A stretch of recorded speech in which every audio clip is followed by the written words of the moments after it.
Item number 8, public hearing. Consideration of an ordinance of the City Council of the City of Livingston amending Chapter 7 of Title 1, establishing Section 1-7-6, City Clerk responsibilities, and Section 1-7-7, Deputy City Clerk responsibilities. Staff recommendation, waive the second reading and adopt ordinance by title only, open the public hearing, close the public hearing, and approve the ordinance as presented.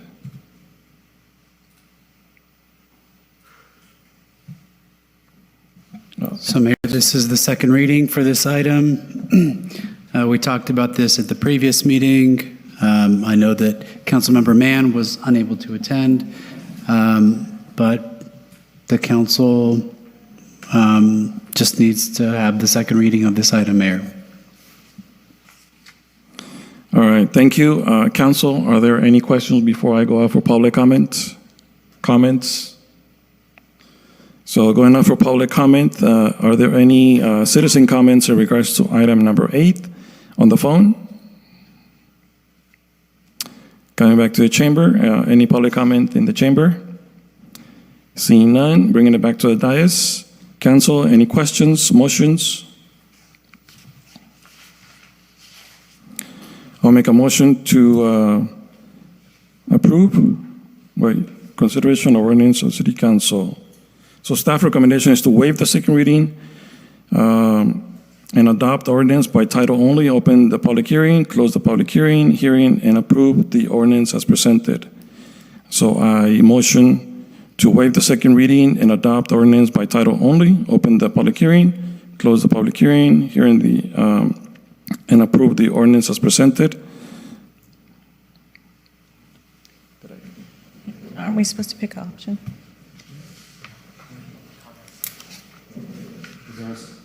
So there's a motion on the floor by myself. Is there a second?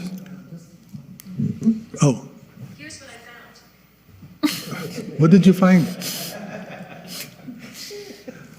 I'm sorry, was that a question? Go ahead, Mayor Pro Tem. Just a quick question, and thank you for making the motion. Just for a question for Lee, do we need to point any other options of 1, 2, 3 on the bottom, or are we okay with accepting the way it is from previously? We can accept it because the motion was made previously. Okay. The second component. We don't need it for the adoption of the ordinance, but if council wants to do it, you can do so. Yeah, because I know that Councilwoman Soto said, and I just wanted to clarify that because this is a adoption, we're okay with that. So. Correct, because the direction was given for the first reading. From the previous motion, So I will second that. Just one moment. So to be clear, these additional options are part of the whole reading? We don't get to choose or direct the city manager to look into one? Council did at the last meeting. It is. The direction was to go with number 1. Yeah, it was done that day. So now they're going to work on, and they're bringing it back to us to work on it further. So that way we can make a formal vote to see if we want to put it to the voters as a measure. Yeah, that direction didn't require 2 readings, but the ordinance does. Yeah, that's one. Okay, so just so that it's clear to others, the difference between option number 1 and number 2. Option number 1 would allow, which was selected, would allow to either bring the item forward for the 2024 election cycle, or if we weren't able for whatever reason to bring it at the 2024, then we can come back and bring it for the 2026 election cycle. And then it was also to review, in case there was a conflict, because 2024 is the election year for the elected city clerk position. The second item would only have allowed staff to bring it forward for 2024. It wouldn't give that flexibility to bring it forward in 2026 if there was a conflict for 2024. That's clear as mud. Okay. And so, if it does not make it onto the ballot, we are going to be left with an election of a city clerk, correct? Correct. And at that time, if it doesn't make the ballot and our residents are having to vote for a city clerk, is there going to be another time where we solidify this job description, or that we hold the city clerk accountable for what is in the code? The council can do so once the code is officially adopted. The council can do so at any time if the then elected city clerk is not abiding by the requirements. Unfortunately, for elected officials, the most that a council could do is censure someone. But that is an option for the council should. But that would be an issue for a later date, but it couldn't do so until the ordinance becomes official. But currently, we do have the state code, correct? Currently, all that governs, we don't have anything in our municipal code governing the city clerk or requirements for the city clerk. There is, under the government code, specific requirements that a city clerk must abide by, yes. So yes, it defaults. So under that specific one, we should have a city clerk that is fulfilling those obligations today, tonight, and the past times that they were appointed? A city clerk is required to comply with the government code, yes. The reason why I asked is because it go back to previous behaviors, whereas we're not holding anybody accountable for doing the job that they were elected to do. And that falls back on the previous city clerk,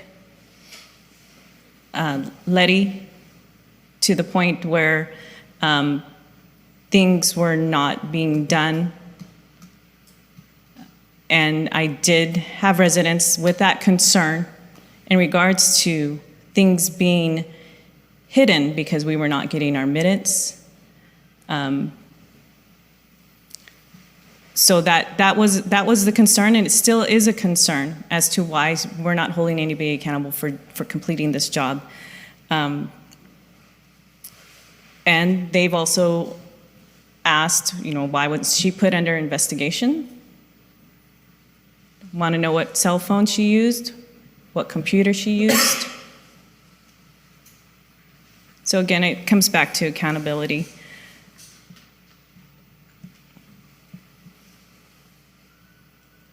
And why, Mr. Moran, we did have an applicant come forward that night, July 5th.